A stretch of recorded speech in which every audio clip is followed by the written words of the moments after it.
Hello दोस्तों, welcome to your favourite channel 10 the learning point. आप सभी का 10 द लर्निंग पॉइंट में बहुत बहुत स्वागत है। आज हम लोग पढ़ने वाले हैं लेक्चर नंबर 5, जिसमें पढ़ेंगे इलेक्ट्रिक फील्ड। ये लेक्चर आप लोगों के लिए बहुत ही इंपॉर्टेंट है। आईआईटी जेईई नीट क्लास 12 सारे बच्चों के लिए बहुत ही कंफर्ट जोन में बहुत ही अच्छे तरीके से ये लेक्चर बनाए गए हैं, ताकि आपको ईजिली तरीके से सारा कुछ समझ में आए। तो आप लोगों को बता दें, लेक्चर नंबर 1 में हम लोगों ने इलेक्ट्रिक चार्ज पढ़ा था। लेक्चर नंबर 2 पे मेथड ऑफ चार्जिंग, लेक्चर 3 में कूलाम्स लॉ, और लेक्चर 4 में कूलाम लॉ के बेसिस पे कुछ न्यूमेरिकल्स हम लोगों ने सॉल्व किए हैं। आज हम लोग लेक्चर नंबर 5 में इलेक्ट्रिक फील्ड करेंगे। तो आइए देखते हैं electric field, what is electric field. तो यहाँ पर सबसे पहले इलेक्ट्रिक फील्ड के बारे में समझते हैं, इलेक्ट्रिक फील्ड क्या होती है। चलिए, आप लोगों ने देखिए अभी तक का जो टॉपिक पढ़ा है उसको एक बार रिवाइज जरूर कर लीजिएगा, ठीक है, क्योंकि चीज़ें पीछे से थोड़ा बहुत रिलेट करती हैं। कहीं ना कहीं चार्जिंग के मेथड, कहीं ना कहीं चार्ज के बारे की जो बातें होती हैं, है ना, तो वो सारी चीज़ें यहाँ पे रिपीट होती रहती है, तो उनको आपको अच्छे से आना चाहिए, ठीक है। अब बात आती है इलेक्ट्रिक फील्ड की, तो इलेक्ट्रिक फील्ड के बारे में समझते हैं। N electric field is the region around a charge. देखिए सबसे पहले आप समझिए, मान लीजिए कोई चार्ज रखा हुआ है, ये ठीक है, ये कोई चार्ज रखा हुआ है या ये कोई चार्ज रखा है यहाँ पर, तो इस चार्ज के चारों तरफ कोई ना कोई एक फील्ड जनरेट होती है, कोई ना कोई एक फील्ड जनरेट होती है। और ये फील्ड हमको दिखती नहीं है, समझ में आई बात। ये फील्ड हमको दिखती नहीं, कोई वायर पास होती है तो अभी उसके चारों तरफ एक कोई ना कोई फील्ड जनरेट होती है। तो इस तरह से हमें सबसे पहले चार्ज के बारे में पढ़ना है। फिर चार्ज के बाद हम एक रोड में अगर कई सारे चार्ज हों तो उसके आसपास कितनी फील्ड जनरेट होगी, फिर एक रिंग में, है ना। इस तरह के सो मेनी केसेस हम लोग आगे पढ़ेंगे, राइट। सबसे पहले हम लोग बेसिक समझेंगे चार्ज के बारे में। चार्ज में क्या क्या चीजें हो सकती हैं, तो यहाँ पे इलेक्ट्रिक फील्ड की डिफिनेशन बताई गई है। An electric field is the region around a charge object where another charge experiences a force, जहां पे दूसरे चार्ज में कुछ ना कुछ फोर्स का एक तरह से पता चलता है या फोर्स वहां पे एग्जर्ट करता है। The electric field at a point is defined as the force experienced by an positive test charge placed at the point। मतलब कहने का हम कह सकते हैं E is equal to F upon Q naught, F upon Q naught, F is the force upon Q naught is equal to charge। तो यहाँ पे E की वैल्यू क्या होती है, E क्या होता है, इलेक्ट्रिक फील्ड होता है। F is force acting on the charge and Q equal to test charge, इसको Q नॉट कह सकते हैं, क्योंकि यहाँ पर टेस्ट चार्ज हमेशा हम लोग Q नॉट को लगाते हैं। अब देखिए कैसे पता चलता है कि यहाँ पे कोई ना कोई फोर्स है। देखिए, अगर आपके पास ये कोई चार्ज आपने रखा है और आप जब कोई पॉइंट चार्ज लेके आते हो या टेस्टिंग चार्ज लेके आते हो, तो हमने पीछे बताया था टेस्ट चार्ज क्या होता है, Q नॉट होता है। और Q नॉट हमने अगर पॉजिटिव लेके आए, ठीक है, तो अगर इस चार्ज के पास इसको लेके आएंगे तो ये वाला चार्ज क्या करना स्टार्ट करेगा, रेपेल करना स्टार्ट करेगा, मतलब दूर भागेगा। जैसे ऊपर दिखाया गया है, तो इस डायरेक्शन में इसका रिपल्सन होगा। इसका मतलब इसके पास कुछ ना कुछ फोर्स तो था, है ना, इलेक्ट्रिक फोर्स था, तभी तो ये रिपेल कर रहा है। एक फील्ड होती है, तो उसी के बारे में बताया गया है कि इसके चारों तरफ एक फील्ड जनरेट होती है। जैसे आप मैग्नेट लेते हो, मैग्नेट के पास अगर नॉर्थ पोल है तो यहाँ अगर साउथ लेके आएंगे तो उसको ये अट्रैक्ट कर लेता है। अगर यहाँ पे अगर नॉर्थ ही होता, अगर यहाँ पर नॉर्थ है और आपने नॉर्थ ही लेके आ गए, तो क्या करेगा, ये इसको रिपेल करना स्टार्ट कर देता है। तो वही कहानी यहाँ पर भी समझ के चलिए कि क्यू है, उसके आसपास चारों तरफ एक फील्ड होती है जो किसी पॉइंट चार्ज को या यूनिट चार्ज को, टेस्ट चार्ज को क्या करता है, रिपेल कर सकता है, अगर पॉइंट चार्ज प्लस का होगा तो, ठीक है। फिर बात आती है electric field is a vector quantity. Electric field कैसी क्वांटिटी होती है, वेक्टर क्वांटिटी होती है। सबसे पहले आप लोगों को पता चल गया होगा कि इसका फार्मूला क्या होता है, E is equal to W upon sorry F upon Q naught, F upon Q naught होता है इसका फार्मूला, राइट। चलिए आगे बढ़े।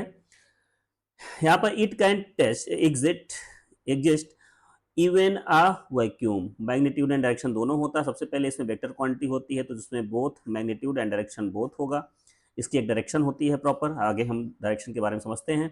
It can exist even in vacuum, मतलब ये वैक्यूम में भी एग्जिस्ट कर सकती है। नो मीडियम रिक्वायर, कोई जरूरी नहीं है मीडियम के लिए। स्ट्रॉन्गर चार्ज, अब चार्ज की कैपेसिटी जितनी ज्यादा होगी स्ट्रॉन्गर इलेक्ट्रिक फील्ड। बात समझिए, अगर यहाँ पे मान लीजिए 100 माइक्रोकूलाम का चार्ज है, और ये वाले पे 200 माइक्रोकूलाम का चार्ज है, ये वाले पे 400 माइक्रोकूलाम का चार्ज है, तो फील्ड सबसे ज़्यादा कौन जनरेट करेगा? ज़्यादा चार्ज वाला, जिसके पास ज़्यादा या मोर charge more electric field, stronger charge stronger electric field, कहने का मतलब ये बात है।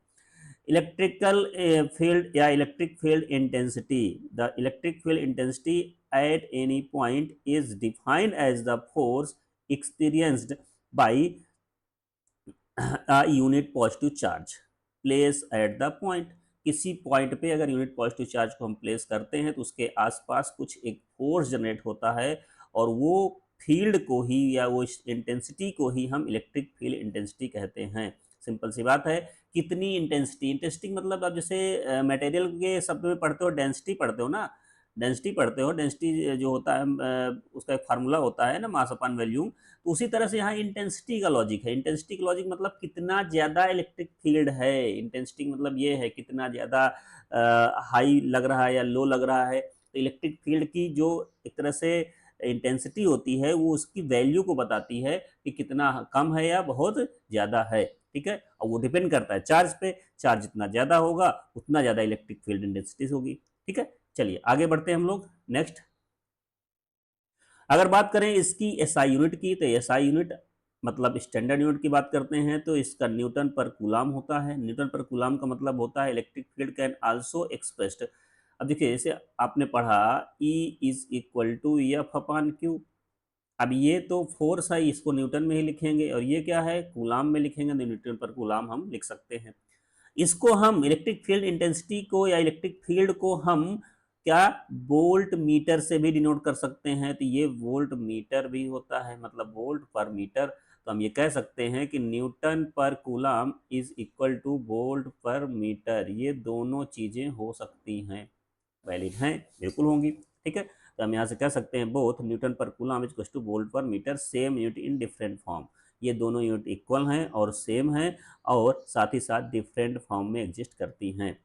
अगर हम बात करें सीजीएस की, तो हमने पीछे पढ़ाया था जब आपको पढ़ा रहे थे वहाँ पे इलेक्ट्रिक फील्ड फोर्स के बारे में। तो वहाँ पे उसका फोर्स एफ का जो यूनिट होता है वो क्या होता है, डाइन होता है, डाइन। ठीक है, और चार्ज की यूनिट क्या होती है, स्टेट कूलाम होता है, मतलब ESU कह सकते हैं। ठीक है, इलेक्ट्रोस्टैटिक वाली बात जो हम बताई थी, इलेक्ट्रोमैग्नेटिक वाले, और इलेक्ट्रो EMU और ESU दोनों बताया गया था, पीछे लास्ट लेक्चरों में डिस्कस किया गया है।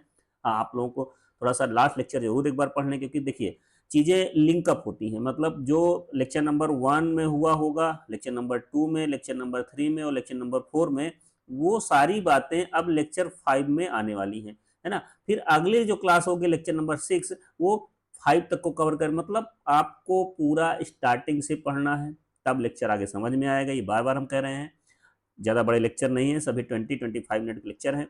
आराम से आप टॉपिक वाइज पढ़ सकते हैं, एक एक टॉपिक क्लियर करके तब आगे बढ़िए, तो आपको बहुत ही बेहतरीन तरीके से अच्छे समझ में आएगा। अदरवाइज थोड़ा सा डाउट आएगा।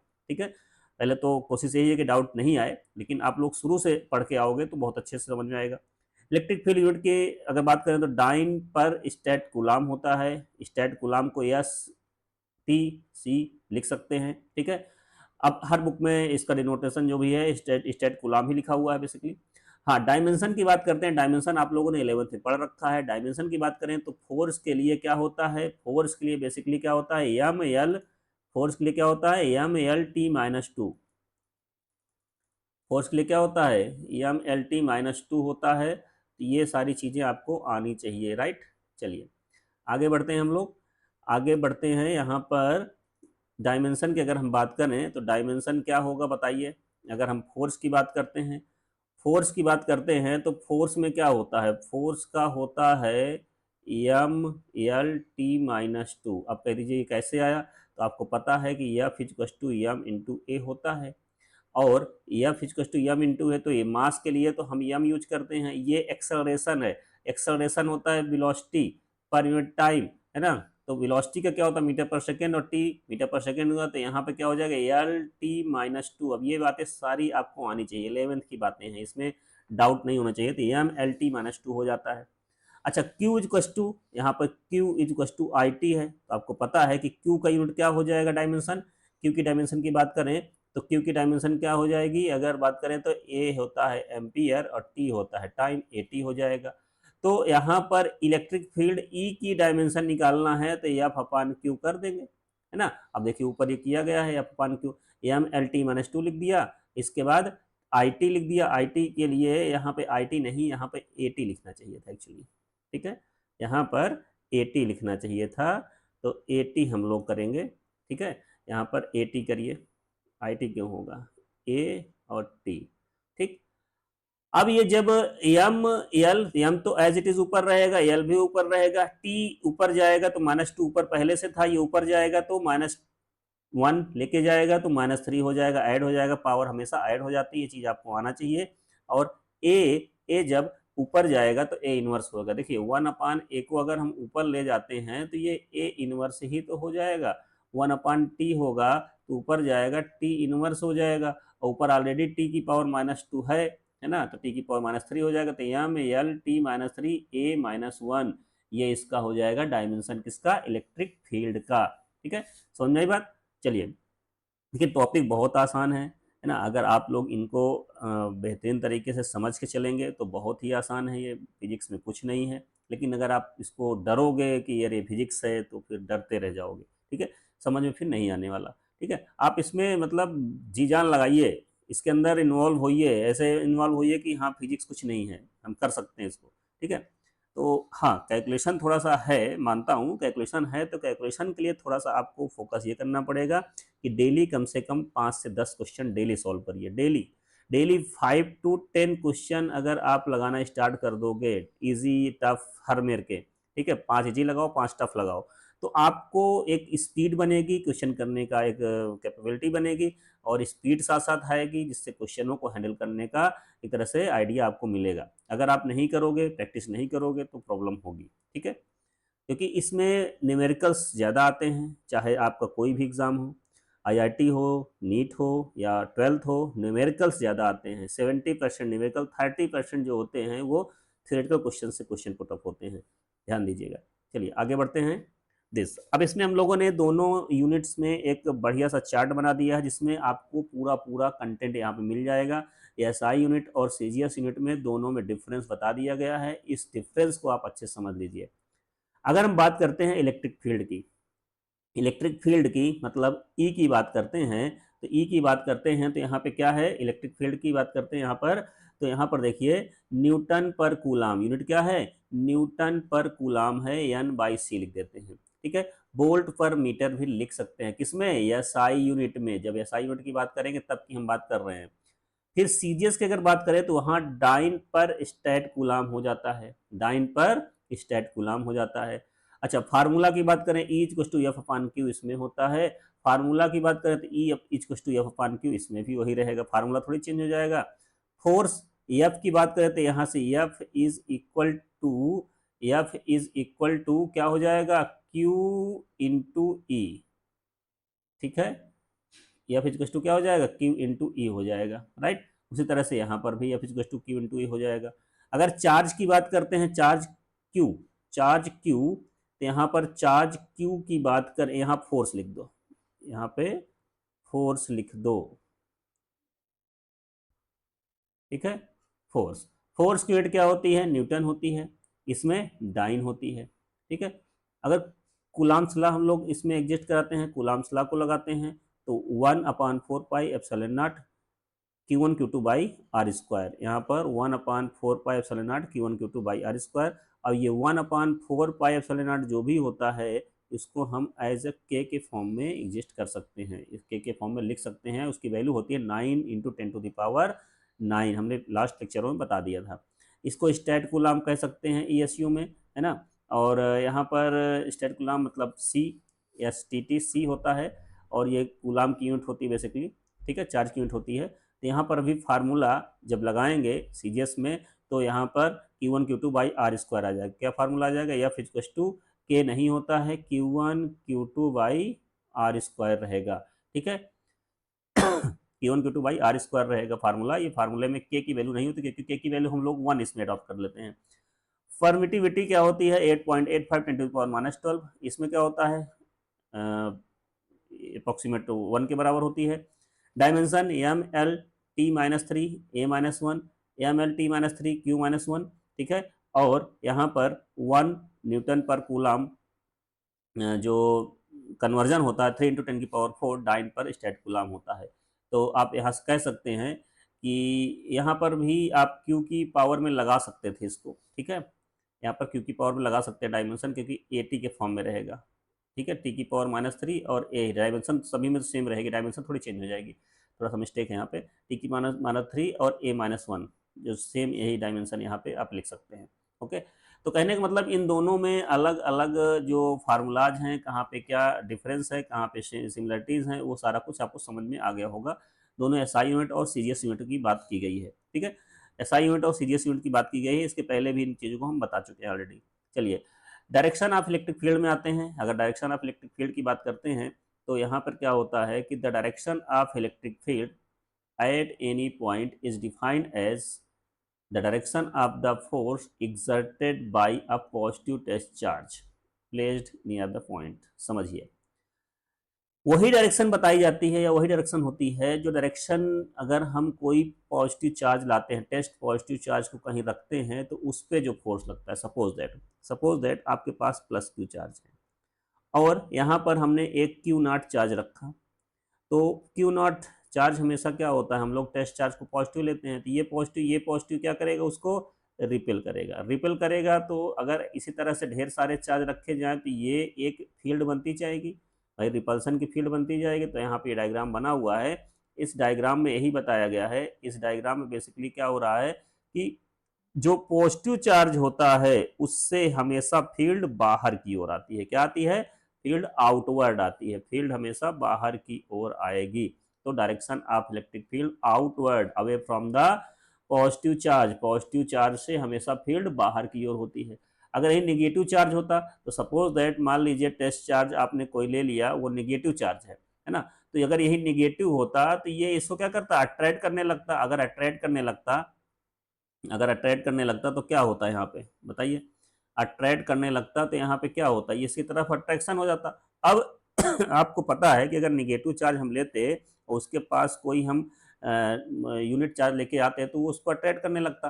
तो ये इसके तरफ इनसाइड फील्ड बन रही है, तो हमेशा निगेटिव चार्ज में जो फील्ड आएगी वो इनसाइड होगी, अंदर की तरफ होगी, ठीक है, ये समझ में आया। निगेटिव साइड में जो चार्ज में जो फील्ड होगी वो अंदर की तरफ होगी। Direction of electric field inward towards the negative charge में डायरेक्शन ऑफ इलेक्ट्रिक फील्ड अंदर की तरफ होगी।